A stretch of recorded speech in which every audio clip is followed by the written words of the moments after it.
It's so magical. I don't know why. To go into a theater and have the lights go down. It's very quiet. And then the curtains start to open. And you get to go into a world. And it's beautiful when it's a shared experience. Ladies and gentlemen, Ellen DeGeneres.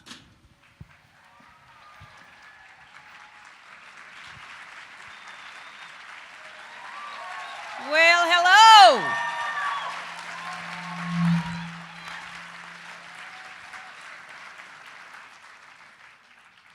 I was ready to rock and roll, but then that music and that intro kind of, I don't know what to do now. I'm not sure what to do. Well, welcome to the third annual Change Begins Within, which is, this is my first annual Change Begins Within. I've been meditating, doing TM for about a year now, and so they have, thank you. It's only once a day, but thank you. Hopefully next year I'll say it's twice a day. I'm trying. So I learned about it. Russell Simmons was on my show, and through Russell, he told me about it, and then Russell Brand. It was a month, we had Russells on, all Russells all month long. It was a great, we were trying to give Oprah a run for her money. We had Nipsey Russell, we had Russell Crowe, and then a Jack Russell Terrier. So we were out of Russells, and then but anyway, so I learned how to meditate through, with Russell and the two Russells teaching me, and Bob, and it is something that I've tried to meditate before, and the breathing and all the other stuff that when I did yoga, and I was always opening my eye, and it was like a minute later, and I was like, oh, how am I going to do this? This is just impossible, focusing on the breathing, and so when I learned about TM, which I'd heard about it, and I'd heard so many people, I was very impressed by the people that I learned that they did TM, and I was like, well, they're interesting people, and there must be something to it, and I thought I'll try this, even though I'm not good at meditating. And something about TM, something about having that mantra, it is the only time I have that stillness. It's the only way I've ever been able to sit long enough that I open my eyes and I'm sad that it's 20 minutes later. I actually love, and I never had that feeling before, late at night alone at an ATM machine, but that was not safe. But it does. It gives me this peaceful feeling, and I just love it so much, and I talk about it as much as I can on the show without sounding like I'm preaching about it. But I am here really I can't say enough good things about it. And David Lynch, of course, is a genius in many ways, and what a wonderful man to start this foundation to help people, and you'll learn about that tonight. And all the benefits that you can achieve from just sitting still and just going within. It just really is a beautiful experience. So I am happy to be a part of this community, and I hope to continue doing this. And so now I'm really just here to introduce a brilliant man, a funny man, and a naughty man. Russell Brand, everybody.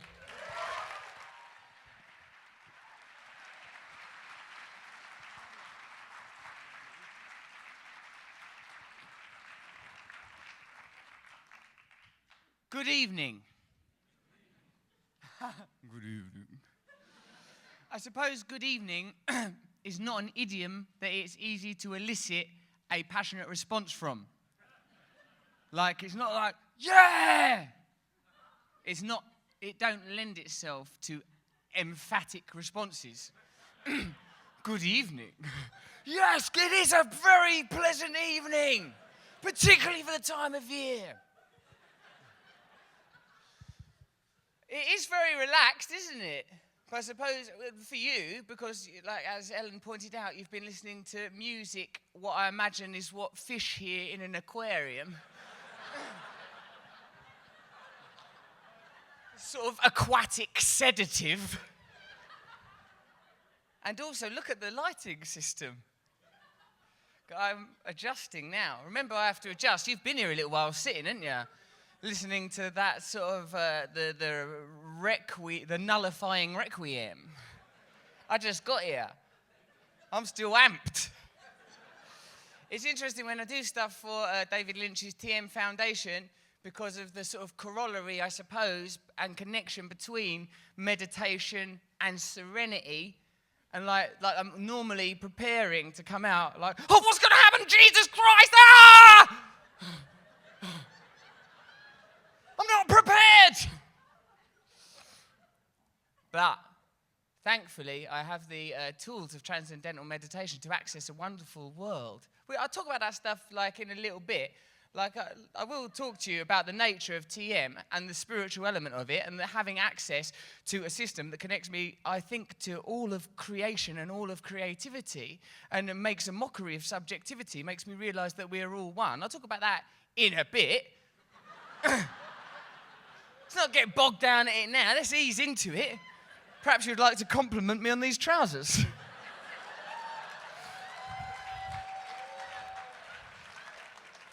There are children here, aren't there? What? Someone said no children. What do you mean? What is this? That was a peculiar response. Where are we? Hamlin? The Pied Piper of... Ellen mentioned, of course, my affection for TM in her brief précis on Russell Month on her show. It made me think of the person I'd most like to see talking about TM would be Russell Crowe, I think. Oh yeah, I found an inner peace within myself. Get out of my room or I'll smash you with a telephone. We've got to get to him. Me and Russell Simmons have got to do a Russell intervention.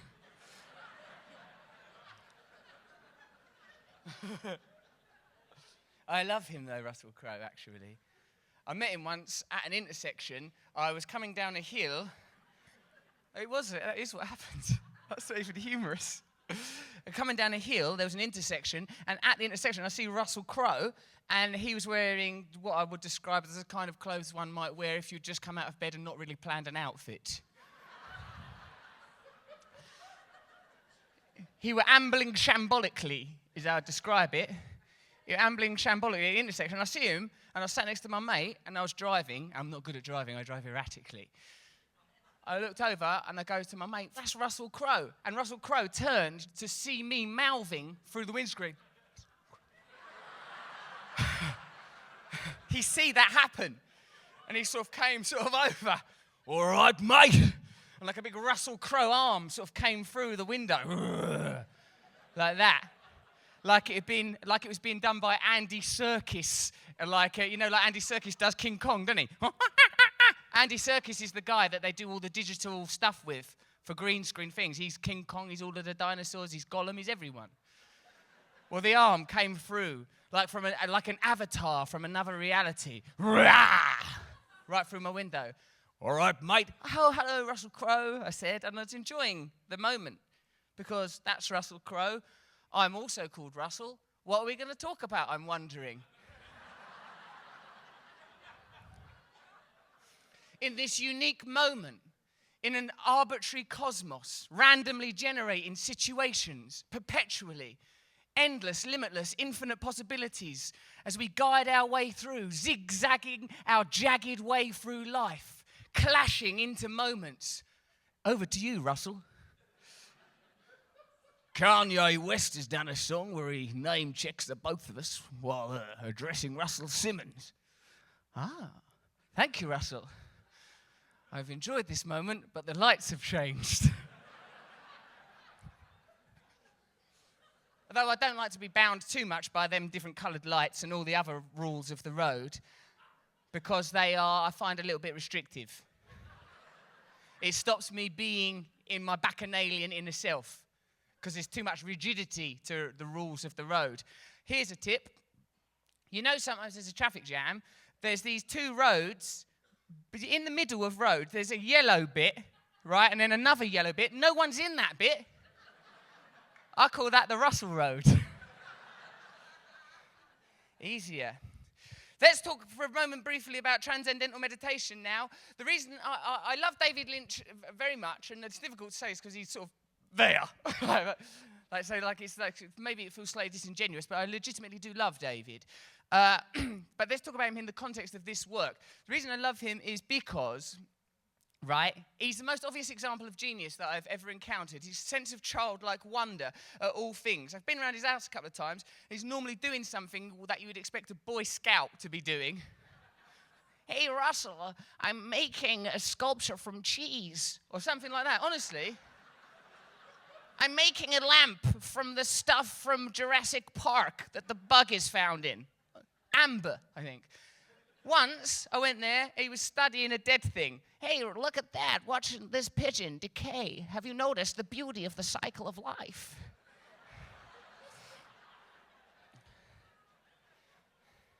We are in Los Angeles, of course, so we're living amidst the subterfuge. We're trudging about in all this ludicrous nonsense, aren't we? We're entrenched in it. Through transcendental meditation, you get access to another dimension that's consistently and constantly there for you. In moments of doubt, when you feel connected constantly to the material world, it's beautiful to know that we have access to something else more real, uber real, actuality, a reality beyond our reality, a reality that isn't moderated by our media, a reality that is, because media, like you would think, I'm not a Latin scholar, but you'd think that media would mean something like medium or mediate. It would be derived from that. So they should just be like a tunnel giving us information. Not like Fox News doesn't behave according to that dictum. Fox News lacquers information with hatred on its way to you, right? It's not, yes, thank you. Also, I have been watching Fox News for hours now, and I have not seen one story about foxes.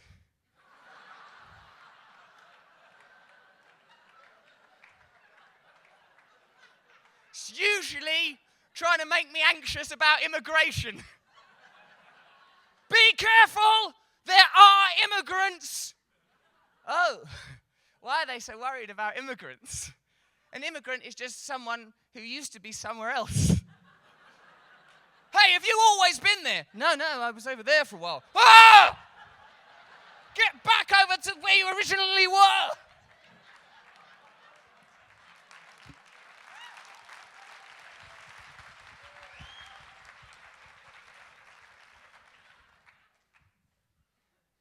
To make us frightened and full of hate.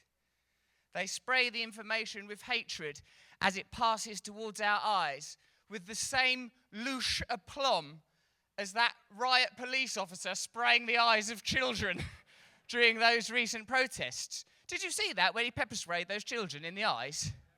Of course, I'm against human rights atrocities, as such as that was. But, if you are going to do a human rights atrocity, it's nice to do it with an incredible sense of elan. He looked like he was wandering down a Parisian catwalk.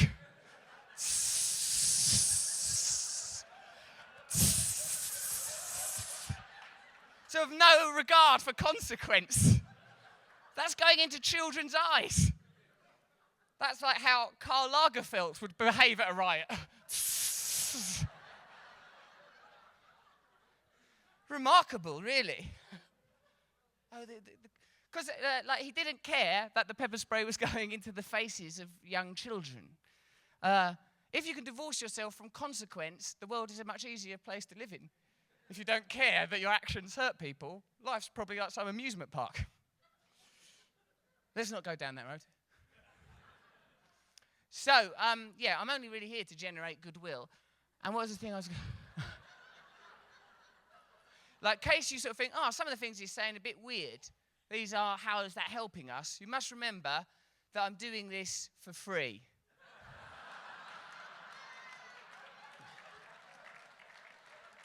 In a way, I'm sort of doing you a favour. Like, if I took you to the airport and you didn't really like my driving, which you wouldn't, you couldn't go, I don't like the nature of this favour. It's not exactly how I want it. Favour.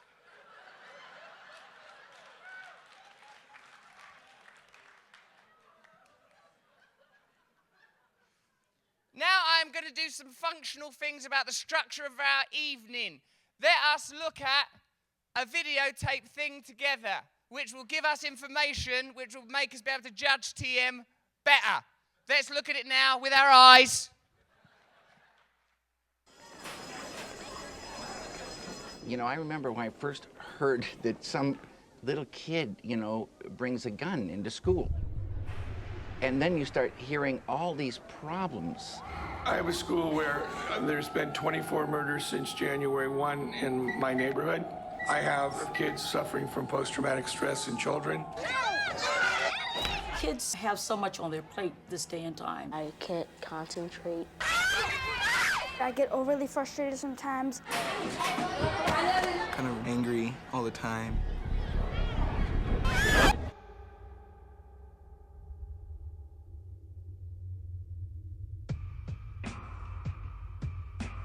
And then they introduce this technique where the student can dive within and enliven that inner happiness, inner intelligence, inner creativity and love.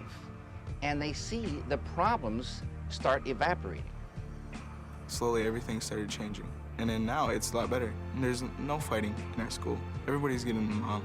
It keeps me calm through the day, helps me focus on my schoolwork. I'm just a lot less angry, and so it's also easier to talk to people and communicate, and relationships are a lot easier. It's made a huge impact. I mean, it's turned our community a full 360. We have a lot of students that are coming up and asking when can they learn how to meditate, when can they be part of the program. So it's very exciting. We had great reception from the students, the staff, and the parents. And we have seen English scores improve, math scores improve, reading scores improve. I'm telling you now, I am a believer. I think the role that David Lynch is playing in his foundation is instrumental in being able to put this into schools, because you need a foundation, you need to be able to have someone who's able to push it and encourage it. I think it's wonderful.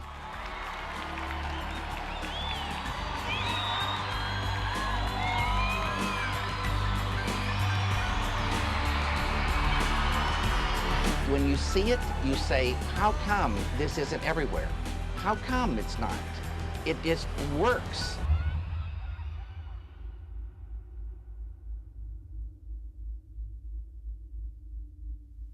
I think it's a great idea. It should be done at all schools. Maybe it'll take a year, maybe it'll take 10 minutes, but it'll happen.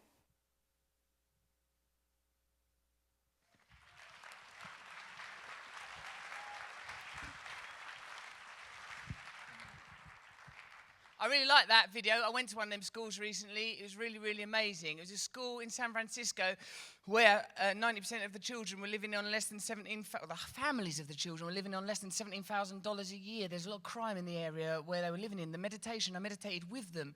It was like a beautiful hiatus in the chaos of their day. It was incredible to be among them when they did it. As soon as this little bell was rung, they sunk from the mayhem into a state of beautiful tranquility. It was Pavlovian, in fact, except Pavlov, he was much more about the saliva. There was no saliva. Well, maybe, I don't know. I salivated a bit. I was very moved. I don't know why I'm saying that. Right. Please welcome to the stage the creator of the David Lynch Foundation and of so much more, the great Mr. David Lynch, ladies and gentlemen.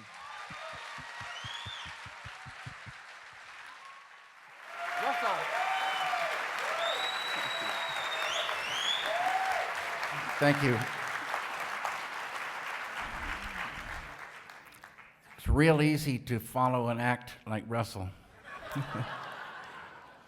Good evening, ladies and gentlemen, and thank you all very much for being here tonight. And good evening and welcome to all of you in Overflow Room 1, and good evening and welcome to all of you in Overflow Room 2. Thank you. Tonight, they want me to talk about this tree I painted. It's not a sculpture of the cheese Russell was talking about. This tree represents a phrase that Maharishi used. He used it to describe transcendental meditation and its benefits. And the simple little phrase goes like this: water the root and enjoy the fruit. I'd like to say it again. water the root, and enjoy the fruit. This tree you're looking at is a tree glowing with perfection, having had its roots watered very well. But if you imagine this tree without the glow, without the fruit, and take a bunch of the leaves and turn them yellow, and another bunch of leaves, turn them brown, weaken the branches and have them bend. This is the way so many of us find ourselves today. And unfortunately, most of the cures people come up with are surface cures. And surface cures do not address the big problem. And surface cures are like tending to this tree on the level of the leaves, trying to get the yellow leaves green again, the brown leaves yellow, and then green again. And maybe we get a yellow leaf green, but by the time we do, 6 or 7 healthy leaves have turned yellow or brown behind us. The experienced gardener, they say, doesn't worry about working at the level of the leaves nor the branches. The experienced gardener waters the root and gets nourishment to the root, and automatically the tree comes up to perfection. There's so many meditators here tonight, but for those of you who don't know, transcending is for the individual watering the root. Transcending is the experience that's missing from today's lives. Transcending means experiencing the deepest level of life, the level of the life at the base of all matter and all mind. And it's like an ocean of pure, wide awake, unbounded consciousness. And this consciousness within has qualities. It's unbounded intelligence, creativity, happiness, known as bliss, love, energy, power, and peace. And it's all positive. There's no negativity in this ocean, just as there's no darkness in the brightest light. Transcendental meditation is a mental technique, an ancient form of meditation revived for this time by Maharishi Mahesh Yogi. With transcendental meditation, you get a mantra and learn how to use it. A mantra is a very specific sound, vibration, thought. You could look at the mantra as a law of nature designed to do a specific thing. And this mantra turns the awareness within. Instead of being pointed out, it's now pointed within, within, within. And you naturally, easily, and effortlessly dive through subtler levels of mind and intellect. Why is it natural? Because each deeper level of mind and intellect has more happiness. And the happiness is like a magnet. This pulls us within. And at the border of intellect, you transcend and you experience that big ocean, that treasury within. And every time you experience it, you infuse some. So you begin to expand whatever consciousness you had to begin with. Every human being has consciousness, but not every human being has the same amount. The potential for each one of us glorious human beings is infinite, unbounded consciousness. The side effect of expanding consciousness is negativity begins to recede. Just like in a dark room, if you have a light ready on a dimmer switch and you begin to ramp that light up, darkness starts to go. And when that light is full, there is no darkness. So you can see things like stress, traumatic stress, anxiety, tension, sorrow, depression, hate, anger, bitter, selfish anger, rage, fears start to lift away. And you work in more and more freedom as this heavy weight of negativity lifts and all positive welling up from within. In brain research on the EEG machine, when someone truly transcends, a glorious thing is seen. The full brain lights up on the EEG machine. Total brain coherence, they call it. It's the only experience in life, transcending, that does this. Any other thing utilizes just a small part of the brain, they say.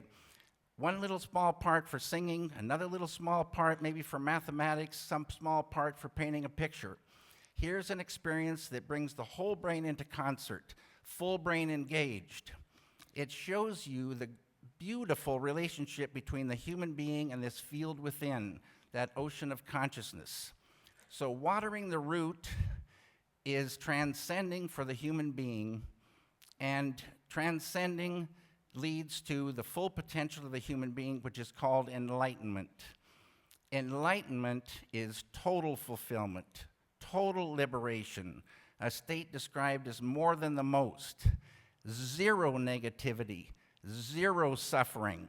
And on the way to enlightenment, if you stay regular, things just get better and better and better.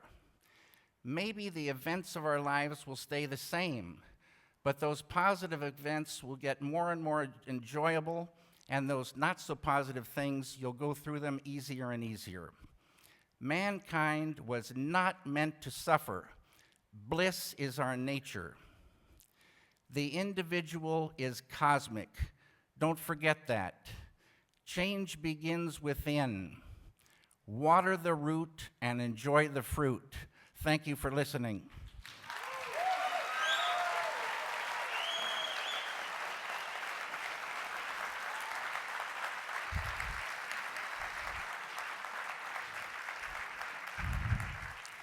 Now, I would like you to meet my psychiatrist, Dr. Norman Rosenthal. Thank you very much.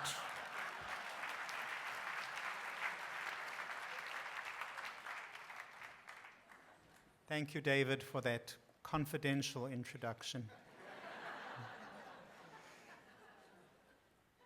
We're going to see and hear some pretty amazing stories this evening of veterans grappling with the devastating symptoms of PTSD, of children who've been neglected and abused, including sexually abused, and other children for whom just getting to and from school each day is so dangerous that they're unable to learn when they get there.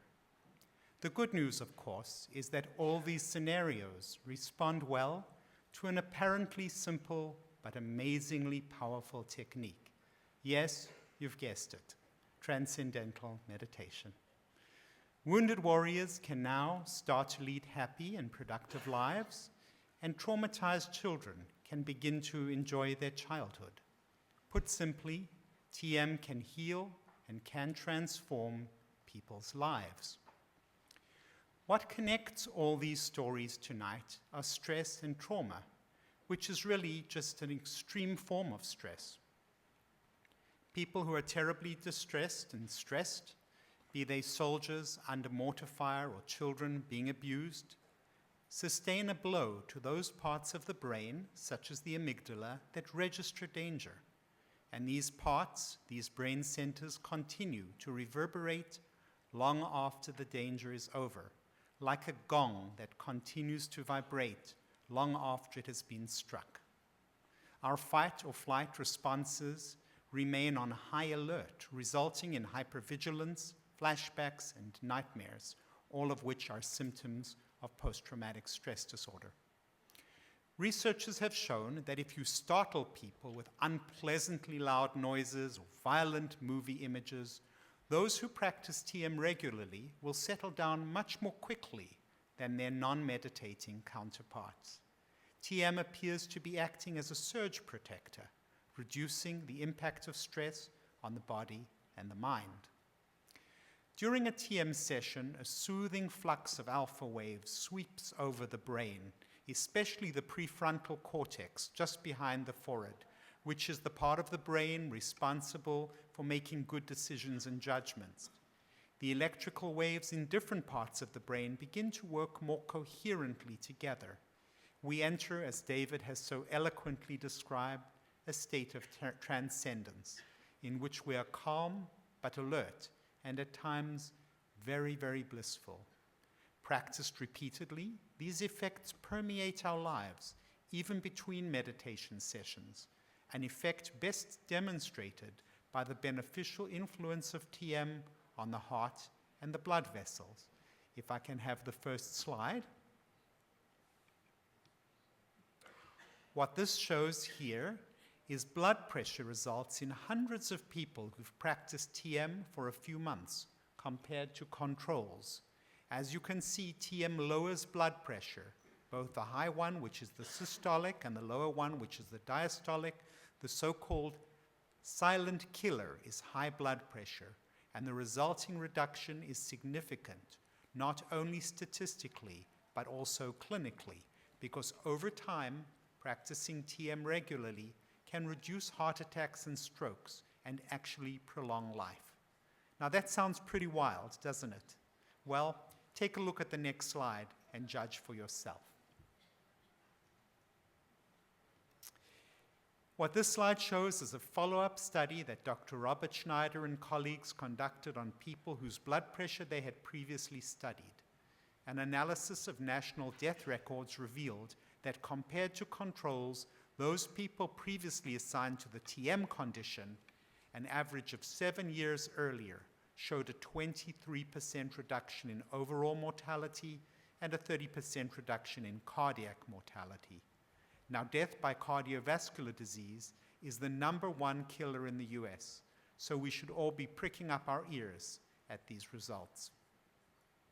It has been said that what is good for the heart is also good for the brain, and we all know how harmful stress can be to emotional well-being. An estimated 40 million people suffer from anxiety disorders, and as for the rest of us, well, between the economy and global warming and finding a job and keeping your job, you know the drill, we're all pretty stressed out as well.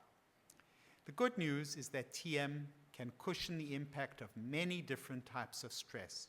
In fact, across the board, it is one of the biggest stress relievers that I have ever encountered in over 30 years as a psychiatrist. I have often thought that if TM were a drug that could be put into a capsule and patented and marketed, it would be a billion-dollar blockbuster. At this point, it is my pleasure to yield the stage to a personal hero of mine, Jerry Yellen, a decorated veteran of World War II, who is a living model of what it means to be a resilient warrior, which happens to be the title of one of his recent books. Thank you.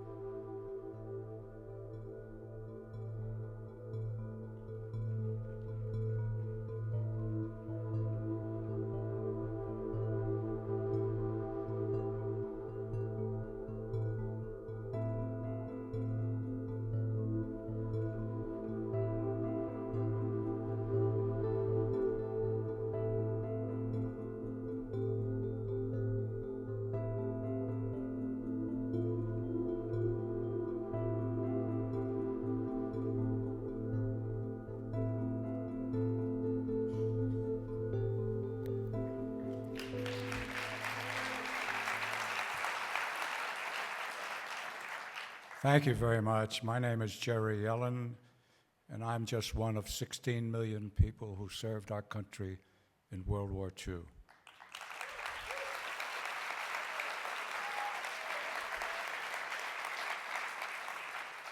I was 17 on the day Pearl Harbor was attacked, and 2 months later, on February 15th, 1942, I enlisted in the Army Air Corps to fly fighter planes against the Japanese. I graduated from flying school, Luke Field, in August of 1943, and I was sent overseas with 10 hours in a P-40 to become a fighter pilot. I could fly, but I certainly wasn't a fighter pilot.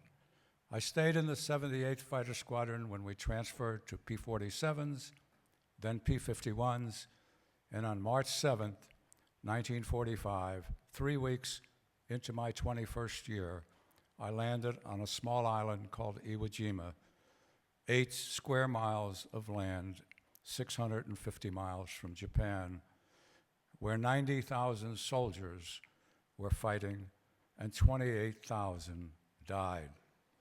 I flew 19 missions over Japan after we strafed for the Marines. I flew with 16 guys who didn't come back. And when the war ended on August 14th, 1945, I came home and I didn't have a purpose for life. I had an addictive behavior for 30 years until Helene, my wife now of 62 years, saw Merv Griffin saw Maharishi Mahesh Yogi on Merv Griffin and decided that she wanted to learn TM.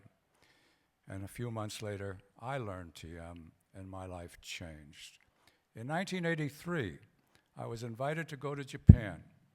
And Helene and I went to Japan. I went reluctantly. Japan was not a place I wanted to visit, and the Japanese were not people that I wanted to know. While we were there, she said to me, Robert, our youngest of 4 sons, would love Japan. And in 1984, he went to Japan. And that was 27 years ago. He hasn't come back yet. 1987, he had a meeting with a father, a samurai, with his children because he wanted to marry their daughter. And this man asked Robert what he did, what about his father. And he said, how old is your father? And Robert said, 63. Was he in the war? He said, yes. He says, what did he do? He was a pilot. What did he fly? P-51s. Where? Over Japan. The meeting broke up, and that man went back to his wife and told her to make a wedding. And she said, why? He probably hates you as much as you hate him. And he said, any man who could fly a P-51 against the Japanese and live must be a brave man, and I want the blood of that man to flow through the veins of our grandchildren.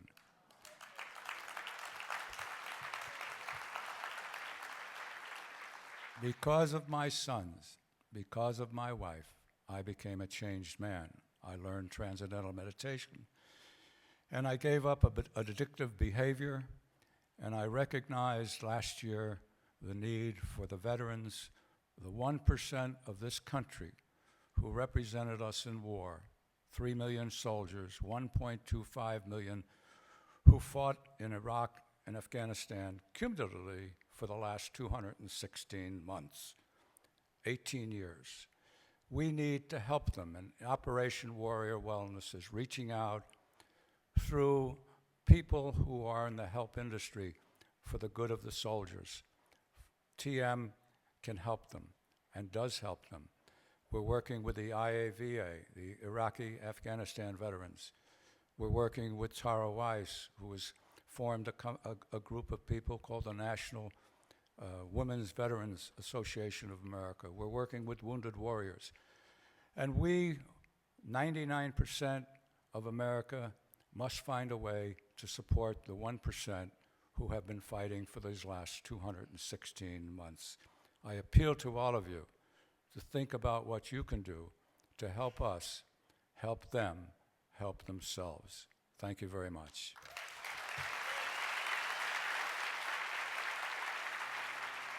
I had got a scholarship to go to college. And, you know, everybody's there to avoid the draft. And at the end of the first year, I thought, no, this is wrong. I'm going to go to war. I left and I volunteered for the infantry. We were attacked at night at this place called Buda. The machine gunner hid. So I ended up being machine gunner. The first night, I killed 14 people.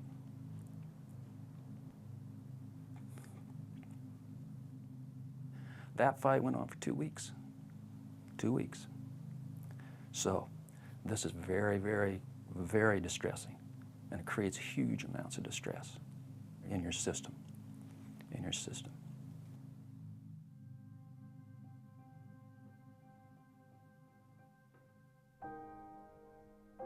Getting home is difficult. And that's a whole big deal because things changed. Things changed. All of a sudden, you're in a different culture. All these people don't understand you. They have no idea. They don't realize that you're always still in the rubber plantation of the jungle. Not the same person. I stopped talking to my parents. I had really bad relationships with other people. I did not feel happiness. I did not feel sorrow. I did not feel surprise. My feelings were gone.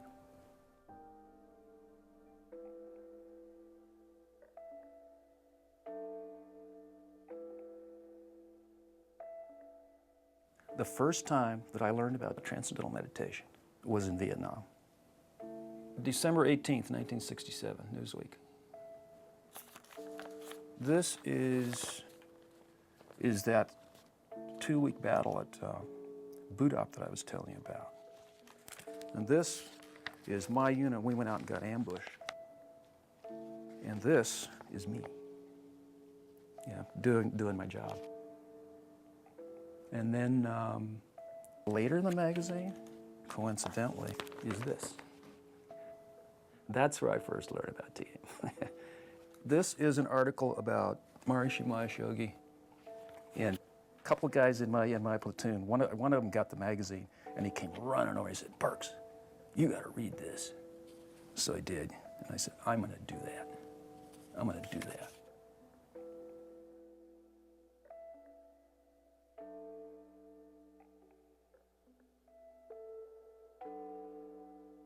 So one day, my wife comes home, says, "Hey, I saw a poster about transcendental meditation."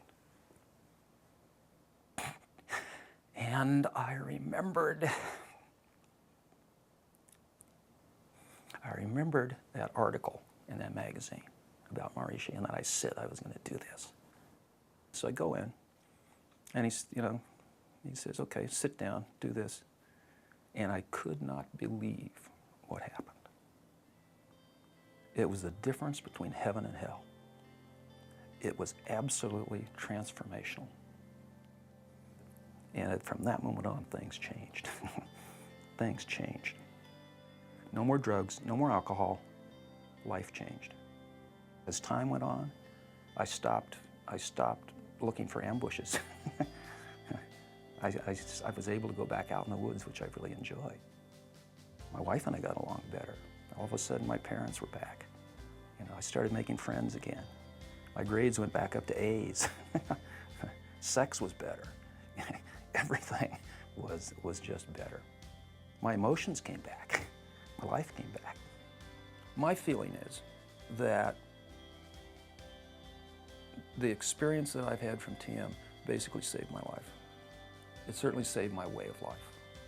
And it didn't just save my way of life, it made me better.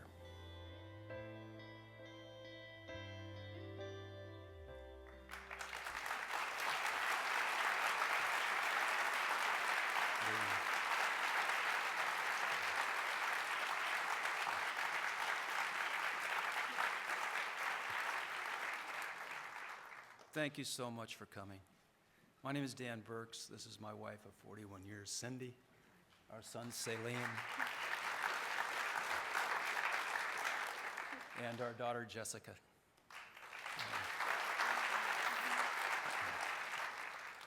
Today is December 3rd. What time is it? 10:30? Anybody got the time? 8:30. 8:30. 44 years ago, on December 3rd, at 2200 hours, that's 10 o'clock, that's what, hour and a half from now? That assault began that I talked about on that video. It lasted 2 weeks. 44 years ago. It is now only a memory.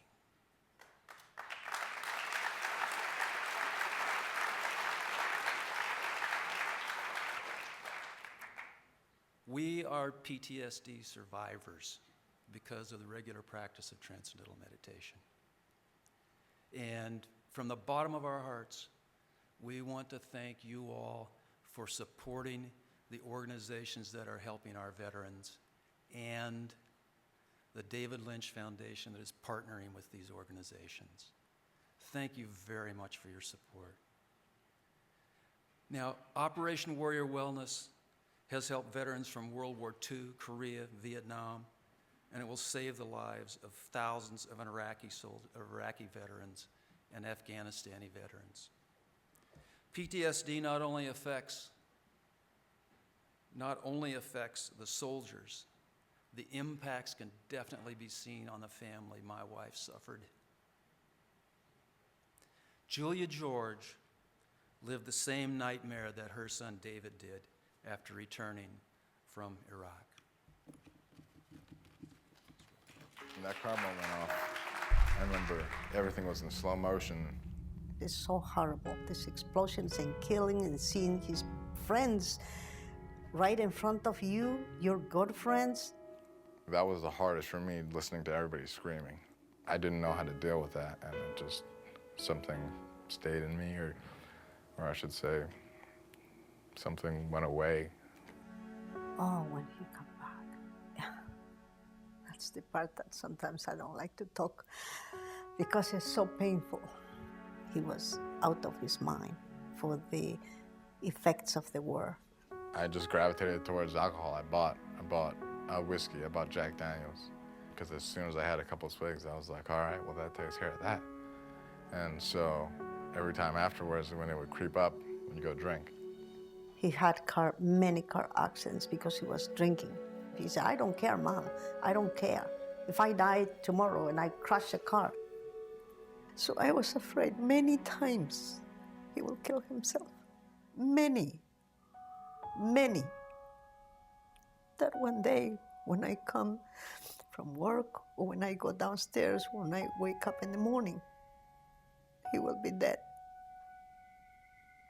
I lived like that for so many years. When he found the DM, he changed his way of thinking. I experienced this relief from the constant anxiety attack my life had become. To him, it's all in the individual. It comes back to the core of who you are as a person and what you're made of, and you have to give yourself a chance to try to make yourself better. He's thinking about the future, thinking about respecting, more than anything, respecting himself, loving himself. He is happy. It's beautiful. It's incredible. That is the boy that I raised. TM saved his life.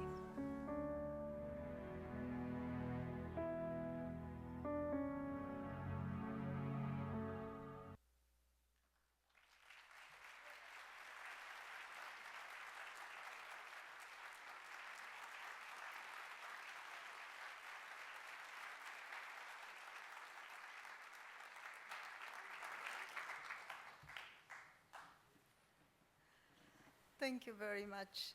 It's an honor and a privilege to be part of David Lynch Foundation. Thank you. And have my son here with me.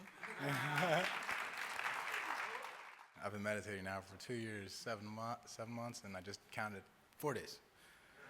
And I love smiling. I really am proud that there are organizations like this that are out there to help vets. I just wish when I came back, this was available for me, because it took me 5 years before I found this. So, Tim's great. Thank you, David Lynch Foundation, Operation Warrior Wellness. We're doing great things. Thank you very much. My name is David George.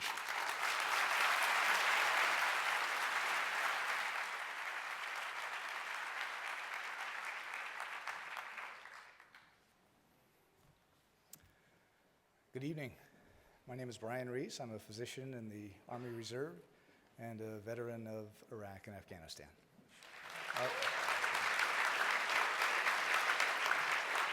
The David Lynch Foundation partners with a number of organizations, including UCLA's Operation Mend, the Jericho Project, and 2 other organizations which have representatives behind me among the veterans of 4 of our nation's wars who are assembled here. That includes the Wounded Warrior Project and the National Women Veterans Association of America. The David Lynch Foundation's Operation Warrior Wellness is helping veterans and their families overcome the nightmare of post-traumatic stress and live healthy, productive lives. Paul Rykoff and Iraq and Afghanistan Veterans of America have mobilized unprecedented government, corporate, and public support for veterans and their families. Paul was among the first responders at the World Trade Center on September 11th. In February 2002, Paul began infantry officer's basic course at Fort Benning, Georgia. From 2003 to 2004, he served as an Army First Lieutenant and infantry rifle platoon leader in Iraq. Upon his return home, he found conditions for veterans unacceptable and created the Iraq and Afghanistan Veterans of America to improve those conditions. Today, we honor Paul for his incredible work, helping to bring hope to hundreds of thousands of veterans and their families after they leave the battlefield and return home. Ladies and gentlemen, please welcome the founder and executive director of the Iraq and Afghanistan Veterans of America and the recipient of the 2011 Resilient Warrior Award, Paul Rykoff.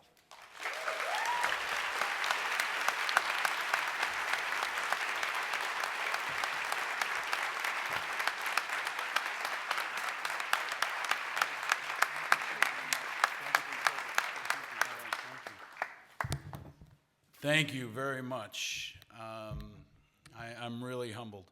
And I was nervous about following Ellen and Russell Brand, and somebody told me once, it's easier than getting shot at. So try to keep that in mind. And I know the veterans on stage here with me understand what that's all about. And this award is really for all of them, for all the veterans here on stage, for all the veterans and civilians that work in our organization, to our national membership of 125,000 members and growing. This award is for them. And one thing that doesn't happen enough, I think, in cities around this country is recognizing all the veterans. And there are some of them here on stage, but I know they're in the audience as well. So if I could take a minute and ask all the veterans who are here with us tonight, please stand and be recognized. If you've ever worn the uniform, please stand.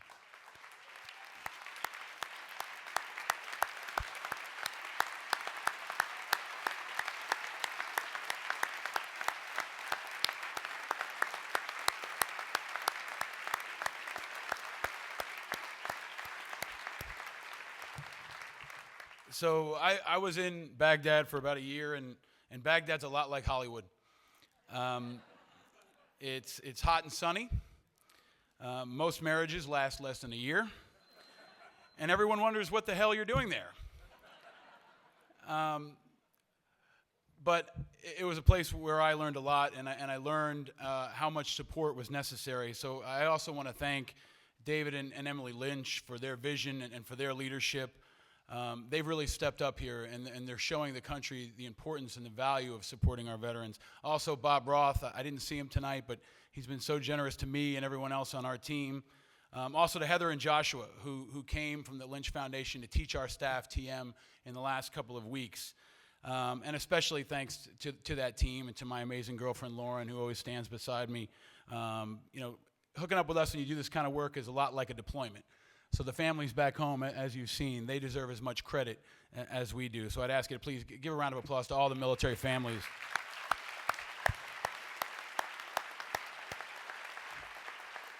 So, Ellen DeGeneres and Russell Brand, Ellen would have done just fine in the military. I think she would have done just fine. Russell, I don't know. Yeah. And Uncle Sam's hiring, so we can hook you up, get you a haircut, and you'll be good to go. But I want to thank Jerry. I just had the pleasure of meeting Jerry this week, and it's a tremendous honor to meet you, brother. And he's 88 years old. Yeah, that man's 88 years old. And when I met him, he was on his way up to the pool to do PT. So, you're a tremendous inspiration, sir, and it's an honor to know you. And David, watching you, man, is just incredible, brother. And your mother is even tougher than you are, and she's incredible as well. But it's folks like Jerry that are part of this greatest generation, the World War II generation, that came home and built this country and took it to another level. But they also built this town. And veterans are kind of like the secret Hollywood fraternity. And just like there were veterans in the audience that you probably didn't know had served, they're throughout Hollywood as well. World War II veterans like Norman Lear, and Korean veterans like Clint Eastwood, and Vietnam veterans like Oliver Stone and Ron Meyer. And there are people that are coming up now that we hope can follow that lead in Hollywood and worldwide. We call them the new greatest generation. And they're off to a pretty good start. You've seen them tonight. You're going to see them in the next couple of months, and they're making great inroads. They were on the cover of Time magazine, and believe it or not, one of them was on the cover of People magazine. One of our brothers just won Dancing with the Stars. I mean, if you haven't seen J.R. Martinez, I think, he shows us all what's possible, and that this generation of men and women can do great things. There are 2.3 million men and women who've served overseas since 9/11. But they're less than 1/2% of the American population. When Jerry served, it was 12, 13, 14%. So we're a very small percentage that have been doing so much for so long, and they need your help, especially right now. 40,000 troops are coming home from Iraq in the next month. They need your help. And the folks that are in Afghanistan and around the world are going to be coming home at some point, and they're going to need your help. The fight's not over, and not everyone comes home wounded, but nobody comes home unchanged. And it doesn't matter who you voted for. It doesn't matter how you feel about the Iraq War. We all have a moral obligation to take care of these folks who served. And thank you.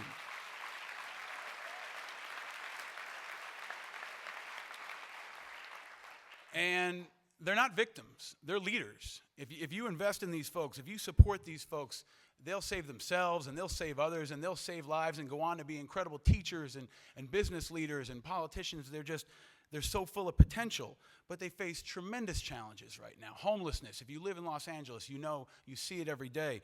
Unemployment, which in some states for veterans is right now at 30%. PTSD, we've talked about it, but it impacts hundreds of thousands of veterans and their families coming home. And suicide. We're losing more soldiers to suicide than we are in combat in Iraq and Afghanistan. That's a fact. And it's off everybody's radar. And just last year, we hosted an event here in Los Angeles, and a good friend of mine, Clay Hunt, was there. He was a Marine sniper who served overseas a number of times and was shot through his hand. Was very involved with IAVA, with Team Rubicon, and an incredibly dynamic leader who was struggling with PTSD. And in April of this year, Clay took his own life. And it devastated all of us. But there are a lot of Clays out there, too many Clays out there, that we're losing even after the war is done. And we honor Clay's memory by celebrating his life. That's what he would want. And he would also want us to fight even harder. And we need your help in doing that. It's why I founded IAVA back in 2004. And all the veterans here know that there's an ethos in the military where we take care of our own. And that's what IAVA is all about. Our motto is, we've got your back. And we've been fighting hard, especially in this year. We fought for a new GI Bill. We fought for better mental health care. We fought to finally repeal Don't Ask, Don't Tell. And yeah, you can definitely applaud all of those. And last month, in a year where nobody's getting anything done in Washington, we passed the only jobs bill in Congress. And the challenges are huge, but we're up for it. And organizations like the Lynch Foundation and so many others are stepping up in that critical time when we're coming home and we need that support. The challenges are huge, but we're up for it, and we won't quit, but we need your help. If everybody in this room just donated $50 to IAVA, we can help those 40,000 folks coming home. If you donate to the Lynch Foundation, we can help those folks coming home. And with all the stars in this room tonight, you guys probably have a combined total of about 1 zillion Twitter followers. So if you tell folks about IAVA, tell folks about the Lynch Foundation, we can make a tremendous impact and show every veteran everywhere that we've got their back. So thank you very much. I'm humbled by this award, and thank you to all the veterans especially.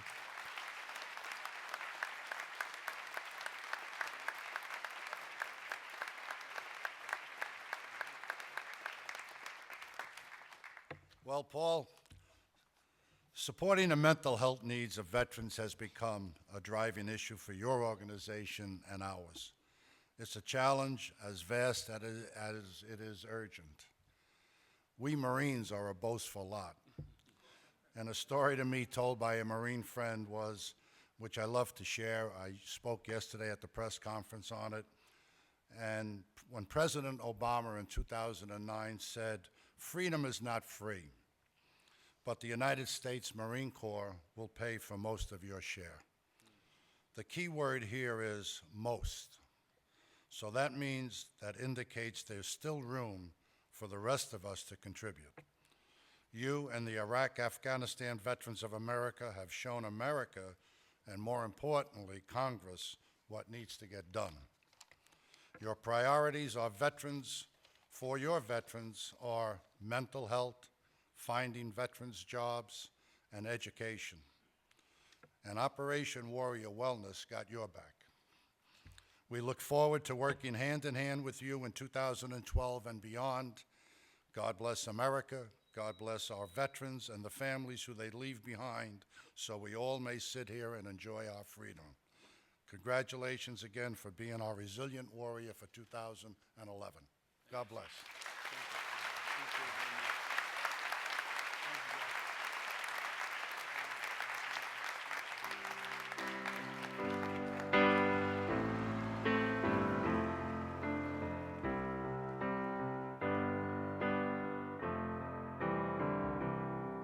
When I find myself in times of trouble, Mother Mary comes to me, speaking words of wisdom, let it be.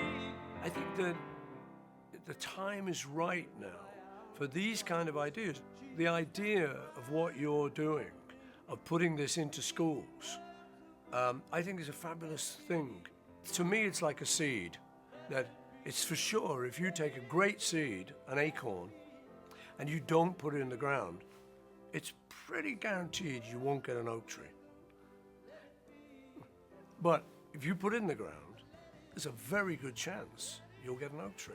And I think that seems to me what you're doing. So that's what I love about what we're involved in now. It's very inspiring.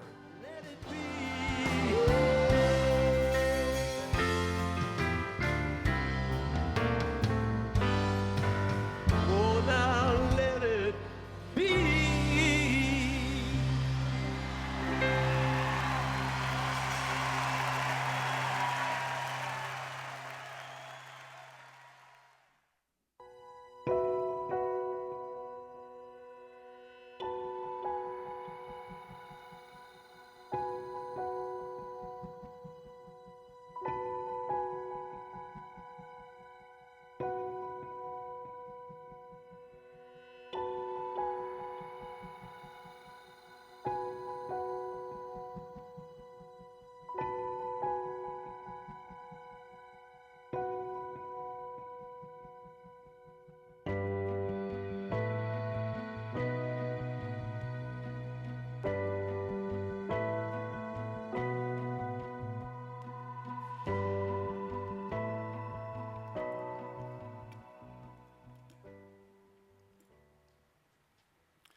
Good evening. I am Javier Guzman, principal of New Village Charter High School, which is located here in the Rampart area of Los Angeles. We have been implementing the TM Quiet Time program for nearly a year, and you will soon see some of the results. I want to briefly explain what I've learned and talk a little bit about the school. My journey as an educator spans over 15 years, and there are a few things I've learned along the way. Number one, our schools have become places of enormous stress that dehumanize students through standardized testing and superficial learning. Our system is wrongfully and tragically based on the notion that the beauty and complexity of an individual can be measured by an exam.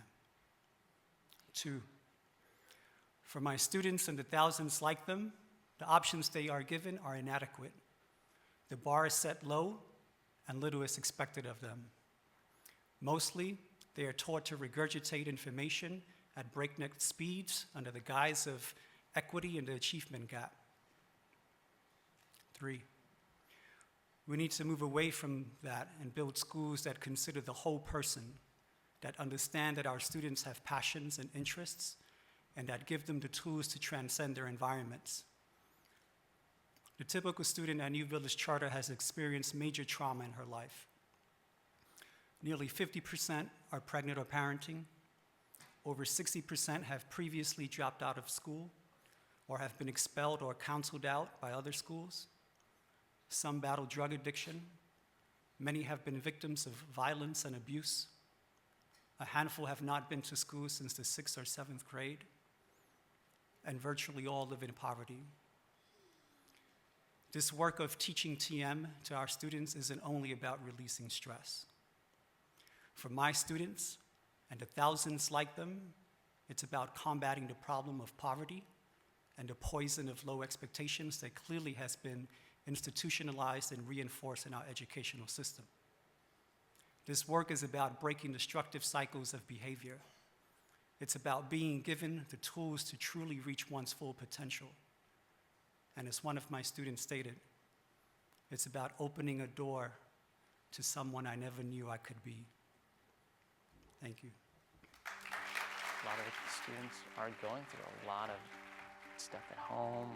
Their lives are in flux in many situations constantly. They have these unbelievably difficult stories that you couldn't even fit them into a lifetime for some people, and these girls have already experienced them before 15. At my old school, 2 students in math class, they choked me. I got pregnant at 13. My mom, she got deported 2 years ago. Sometimes I cry because it's just too much tension. I had a baby, so she gave me a lot of stress. I had to do homework. I had problems at home. They have tremendous levels of stress and very difficult situations. And then they do quiet time. It's like it just smooths that out. I think it's great. It's a great way to be okay with yourself. It's a great way of releasing all the stress out. It takes this bumpy, jarring, anxiety-ridden moment and turns it into something that is so calm and peaceful and relaxed. And they walk out of the room feeling better, feeling normal. It's a palpable change. You can actually feel the difference in the room. It just helps me relax. When I'm meditating, it's only me. It's not my friends, it's not my mom, it's not my little brothers. It's just me. But after learning TM, I instantly felt whole and more happier. And I think that brought out the good in me. I had a lot of problems in my life. And TM came into my life and gave me this open door to something that I never knew could be there. The students have just become extremely united. Self-esteem has gone up tremendously, and that's something that these students really need. I feel that for once, I'm not a dumb person, that I could actually do my work. TM is such a great opportunity. I try to do it as much as I can. I feel awesome, more healthy in my emotions and in my mind. The thing that makes me unique is that I practice transcendental meditation. I think just by example, they see oh, what is she doing? Why is she so happy?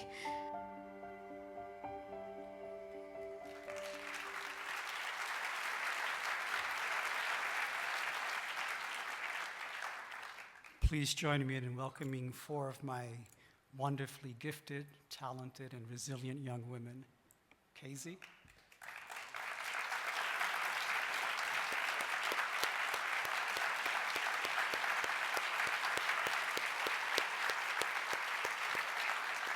Zuilma.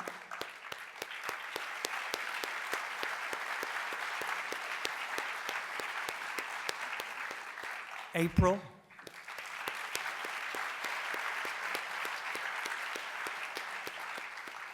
And Jocelyn.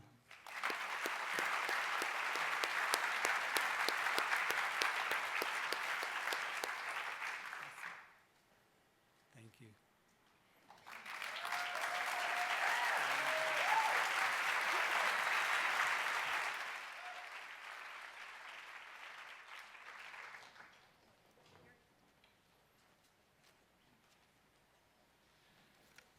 Good evening, ladies and gentlemen. My name is Jim Durkee. I'm a 41-year veteran of the wars in education. And I am principal. I am principal of Visitation Valley Middle School in San Francisco, part of the San Francisco Unified School District. And I'm here tonight to talk to you a little bit about what's been going on with quiet time in middle school. Now, for those of you who have forgotten, middle school is the land of I love you, I hate you, I can't stand you, and I want to hold your hand all in 5 minutes. For those of you who have lived through middle school, you'll understand that when you can get Russell Brand and 400 middle school students to be quiet for 15 minutes, you win a prize.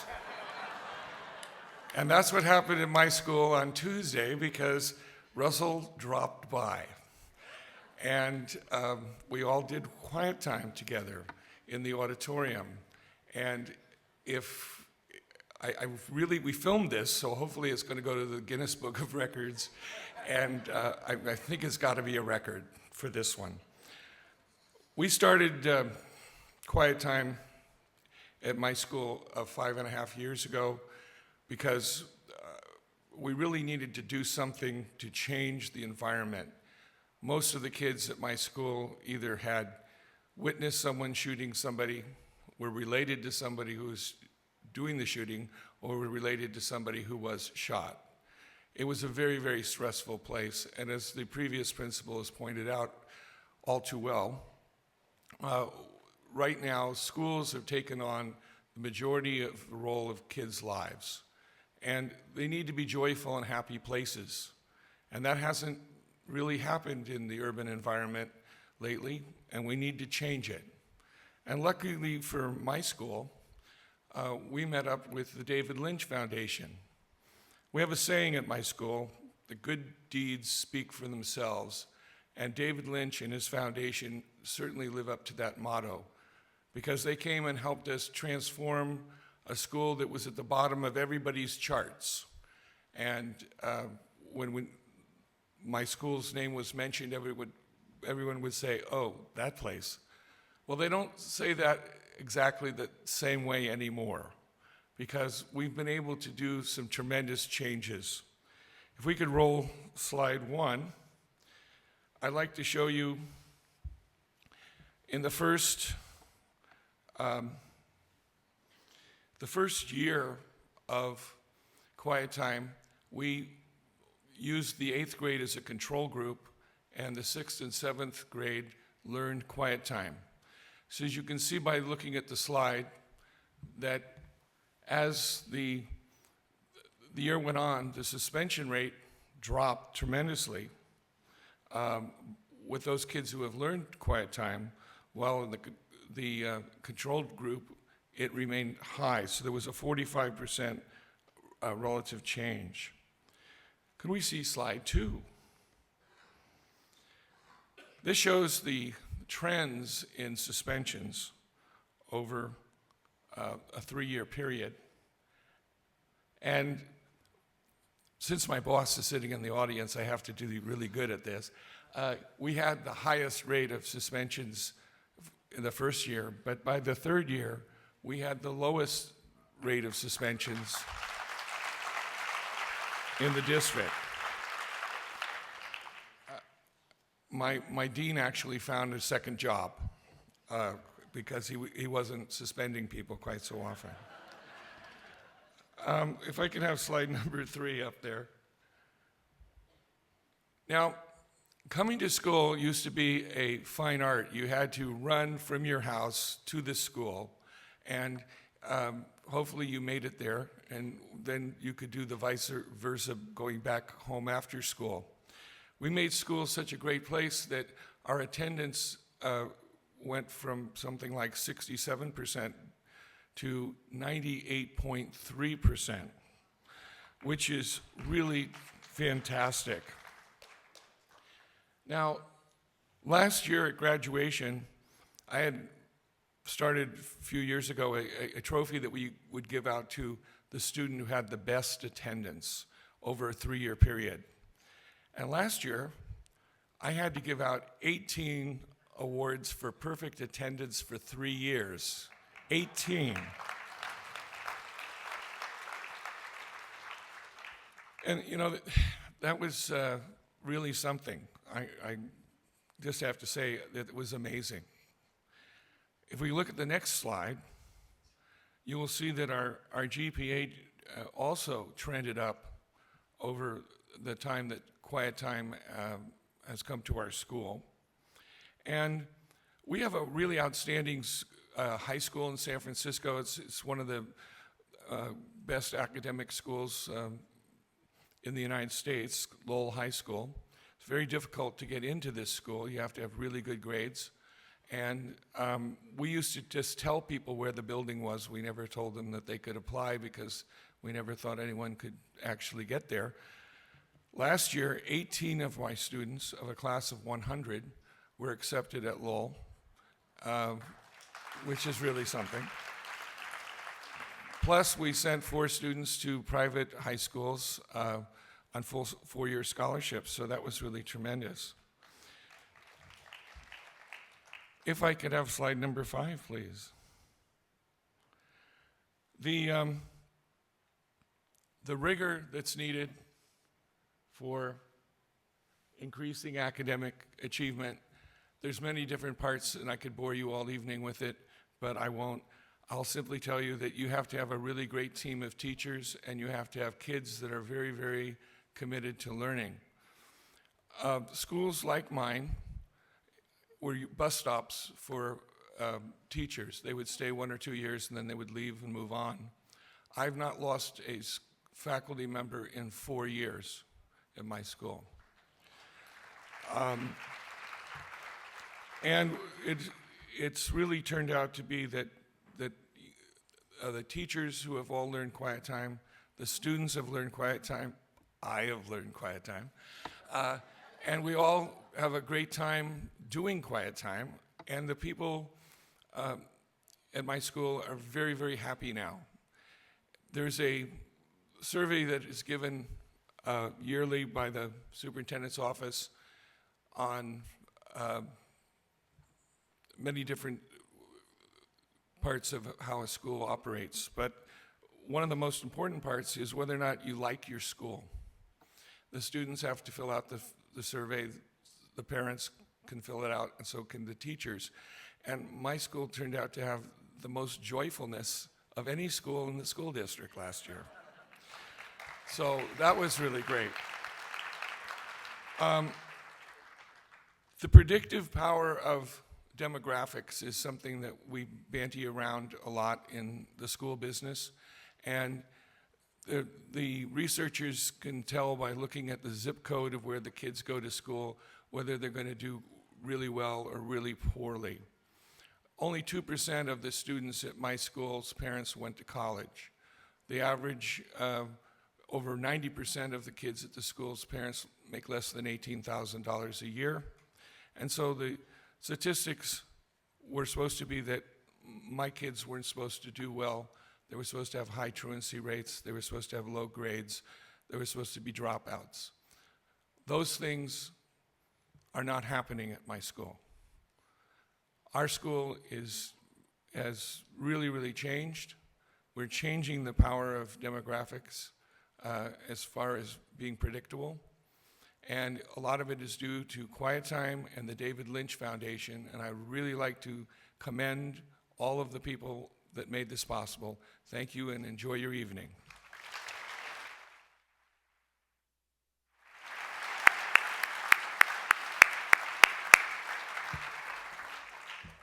We're going to present an award to a man who's the superintendent of the San Francisco schools, Dr. Carlos Garcia. This is going to be quick. When I say this, you're going to think I'm going to really go long, but I'm not. When I was 18 years old, I worked for Bobby Kennedy. And Carlos Garcia is the first man I've met in my life who has that same passion, power, conviction to change the world. Carlos Garcia is the superintendent of the San Francisco schools. Under his leadership, the San Francisco School District is completely turning around. It is with his support and his guidance that this Quiet Time program has been established, and now 2,000 students in 4 schools in San Francisco have incorporated this program, and there are now 10, 12 schools on a waiting list. So tonight, we are going to present, actually David Lynch is going to present, the 2011 Quiet Time Award to Carlos Garcia, who is honored for his visionary leadership in promoting the academic excellence and full development of young people for more than 35 years as an educator and a leader. With his support, the in-school Quiet Time program in San Francisco is producing marked improvements, as you saw, in student wellness and academic achievement. He's a great man. Please welcome Dr. Carlos Garcia. Oh.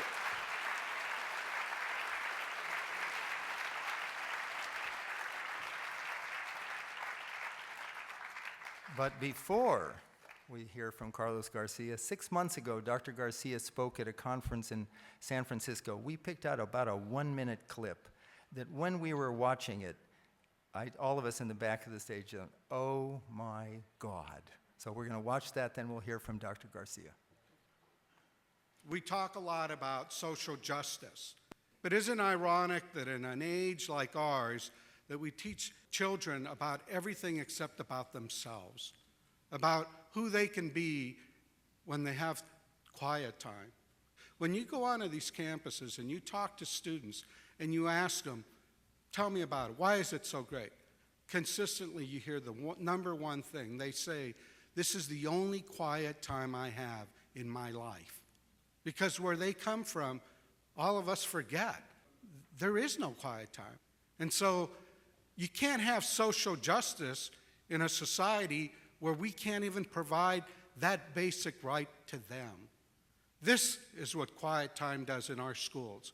I think every barrio, ghetto school in America has to have the fundamental right of having an opportunity to do this type of thing. This is a small investment to be made not only economically, but from a social justice, a civil rights point of view. This is a civil rights issue, and I want to thank you all for believing, to standing up. And I know that, trust me, no one gets more flack from this program than I do, from certain groups out there. Well, you know, for all those groups who criticize us, please do us a favor. Get out of the way of those who are doing it, because you saw the data. It's transforming lives, it's transforming neighborhoods, and it will transform our society. Thank you, and keep supporting us.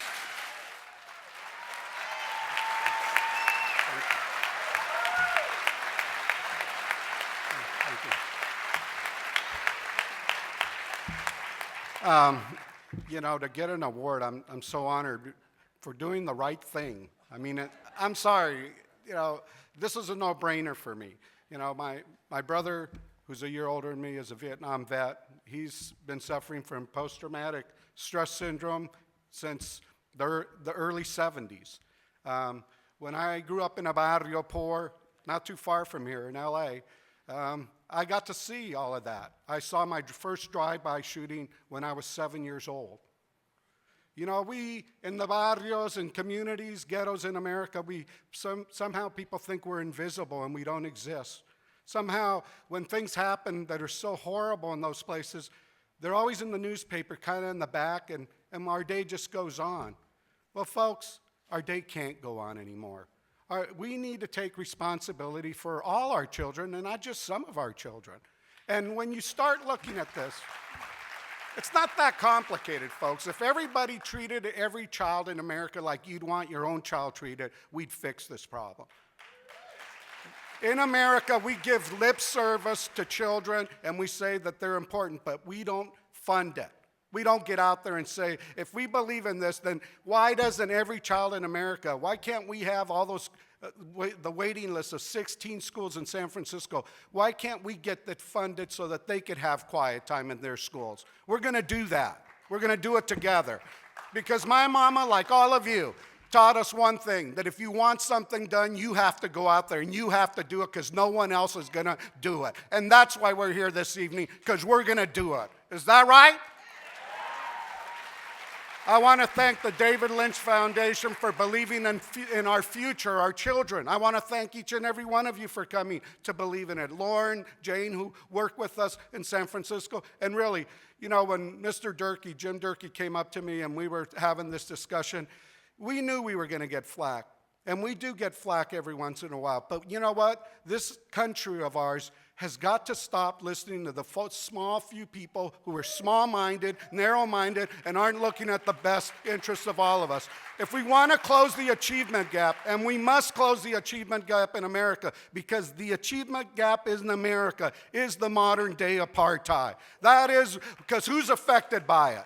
It is apartheid. And if we're going to change that, we're not going to do it by testing everybody to death.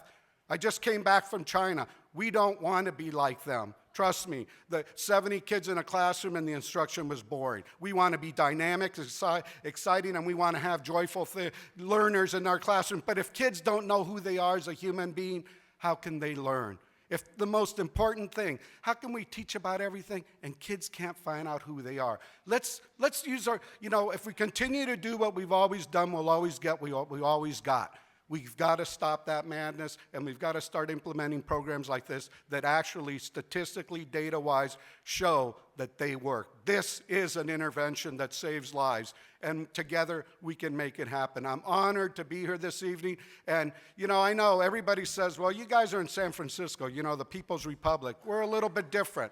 Yeah, we are different, but sometimes different things need to happen to lead the way to do the right things. So please join San Francisco and this gentleman from LA, and let's get this in more schools across this country. Thank you very much.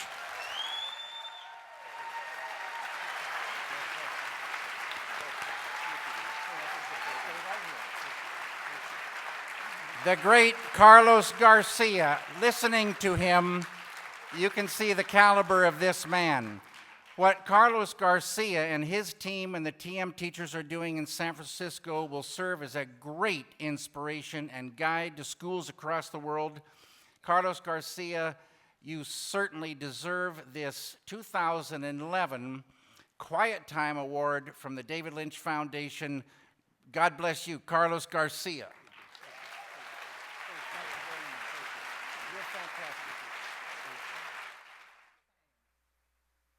David, I wanted to offer my support and encouragement in these efforts to help children and veterans, anyone who needs the help to overcome stress through meditation.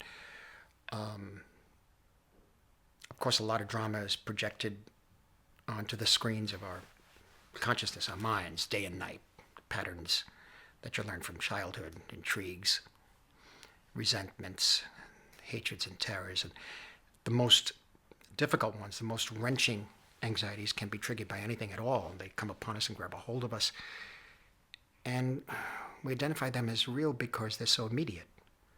And I guess the common response is to tough it out. In other words, to suffer. Now, I've been a firm believer in suffering all my life. My pictures are kind of volatile, and they certainly can attest to that. And yet, recently, I learned that you may not have to suffer to make them as much. May not be the way it's supposed to be. I think of children. Children are particularly susceptible to absorbing their anxieties. They look at the adult world. They see a scary place, big. They try to read the looks and the gestures of the adults. They try to master it all, whether it's homework, mathematics, or the entanglements, the emotional entanglements between the parents. And for veterans who've endured the trauma of war, I can only imagine the potential barriers, the fears and the suffering. So for the last few years, I've been practicing meditation, trying, and it's difficult to describe the effect it's had on my life. I can only mention maybe a few words: calm, clarity, a balance, and at times a recognition. And it's made a difference. On this night, as you're trying to raise the funds necessary to bring meditation, transcendental meditation, to students, veterans, homeless men and women, Native Americans, anyone suffering from strong stress, I want to thank you. And I encourage all of you gathered here tonight to support this foundation, David's Foundation. Thanks and good night.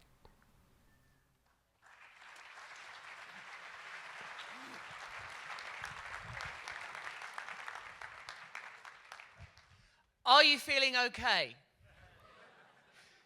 Because we've had to absorb quite a lot of information. It's been perfectly pleasant, hasn't it? And we've met some wonderful characters. It's been delightful, hasn't it? I like Carlos Garcia. I like saying his name. Carlos Garcia, Carlos Garcia. I've been saying it a lot. What about when Bobby Roth goes, oh, it sounds like I'm about to do a long introduction, but I'm not. Then he did a really long introduction. Bobby Roth. All right, Junior, my little mate there, Giovanni, little Sometimes I like to be reminded of the level of consciousness I'm trying to attain by placing a 7-year-old boy somewhere in my line. Are you 7, Junior? How old are you? How old is he? He's 5. You shouldn't have come. Okay, right. Now, in case we're approaching the end of the evening now, soon we'll be going to eat delicious food and relax and enjoy ourselves. It's going to be splendid. But before that, how could we consider this evening complete without me interviewing a quantum physicist? I think if I didn't interview a quantum physicist now, on the way home, you'd go, something was missing this evening. Yes, it was perfectly pleasant to see those children who'd had their lives enhanced by meditation. Nice to see Martin Scorsese more relaxed than we've ever seen him. But really think I'd like to see Russell Brand interview a quantum physicist. We have anticipated that need. Please welcome, let's hold on, there's some facts here on teleprompter, right? He's a world-renowned, Harvard-trained quantum physicist. We ain't just got some quantum physicist off the street. This one's renowned. You go to Sri Lanka and say, name a quantum physicist, they'll go, oh, John Hagelin, he's good, isn't he? Harvard, proper good school that, out of the Facebook film. Brilliant. Imagine that. So, after this bit of me finishes in a minute, a new bit of life will begin where I talk to a quantum physicist, although he might tell us that that has already happened due to the baffling nature of quantum physics. Please welcome to the stage a man who can answer all those questions and more, and probably give us new questions which we've already got the answers to, and the very paradigm of interrogative nature can be unravelled like a wormhole. Please welcome John Hagelin. Thank you. John, which chair would you prefer to sit in, or do you believe in a parallel universe we're sitting in both of them anyway? Two simultaneously, but give me the north. Good, as long as you're happy. John, here I do have genuine questions of a quantum physicist. You talk funny. Thank you. What you just said then was a hate crime against the English.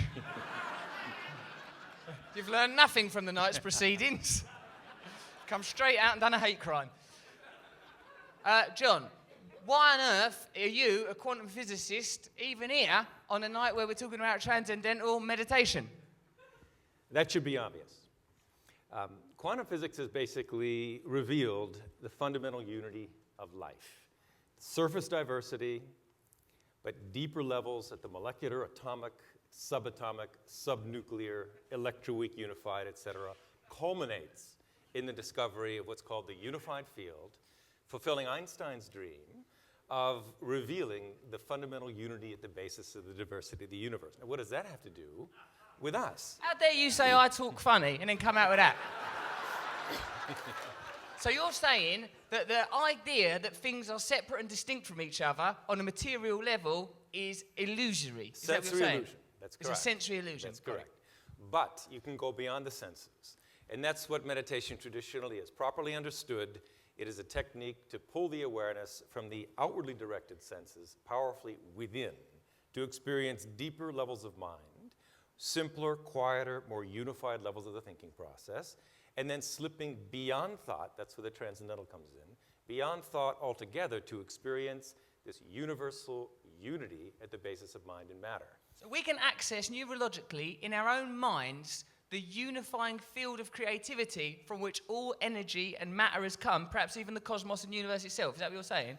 That's right, and it's not just philosophically interesting, but it's really practically important, because that meditative state is considered to be a fourth state of consciousness. That means not waking, dreaming, sleeping, in which the entire brain, as we've heard, is engaged. And that orderly, coherent style of functioning of the brain develops the full potential of human life. So, truth be told, meditation, transcendental meditation, comes from the ancient wisdom of yoga, and it's designed, it's engineered to develop the full potential of the brain. And as a side benefit, stress-related illness melts away. John, do you reckon if through meditation we can achieve access to a fuller state of consciousness, it may help us to bring about a global revolution where we've found a society based on spiritual principles rather than material and economic ones? It's the only way, because... Yes, I thought there'd be a revolution tonight. I'm right in the mood. A society based on utilizing 5% of the innate potential of the brain is going to be more or less like the society we have. Yeah, idiots. We're like monkeys. We're just like stupid monkeys. But if we utilize more of them, we'll become more sophisticated. We'll build a utopia, a blissful utopia. Smarter monkeys, yeah. We'll still be sort of monkeys. At least of an evening in front of the laptop. Right, kids? If the fundamental reality of life is unity, if we are all one at our core but don't see it, that bringing that unity from within to the surface of perception and understanding, that is a transformed world. That is a unified world. That is a peaceful world. That's and important. a side effect of what we're doing. I see. So through this, we can achieve awareness of the unity that exists between all of us, that we are unity. Distinction, nation, religion, creed, these are all illusions. We're building our lives around illusion. If we know something to be true, then we should build our culture, our societies, our faiths, our institutions around that truth, and unity will be an inevitable consequence of that. I think you deserve to be married to Katy Perry. It's worked out. Thank you very much. Thank you. It made the years of drug addiction worthwhile. And I'm so glad, and I hope my son can follow in your footsteps. And I just want to thank everybody. He's going to have to. I'm taking him home as a butler. Thanks I've always to all wanted of you. a quantum physicist butler. How You much rang, is it? my lord? Actually, not yet. It probably pays better than being a quantum physicist. Anyway, I want to thank so much all of you who've helped us bring TM to 500,000 kids in the last few years, at-risk children. Yeah, And- well done. And millions in the years to come. God bless you. Thank you very much. Thank you, John Hagelin. And later on, I want to ask you all questions how electrons can exist simultaneously, what neutrinos are. There's loads of questions I need to know the answers to help me to do this revolution. You get back here and give me a cuddle. All right.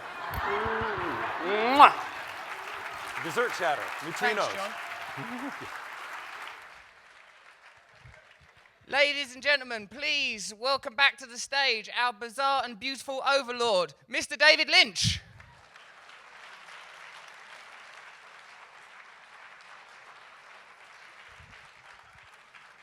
Do you want me to stand here, or shall I just, what do you like to happen? I want you to stand here. Stand here. He's a brilliant director. Russell and I would now like to say thank you all very much for being here tonight, and let's go have a good dinner. Thank you very much. Thank you, everyone. Thank you.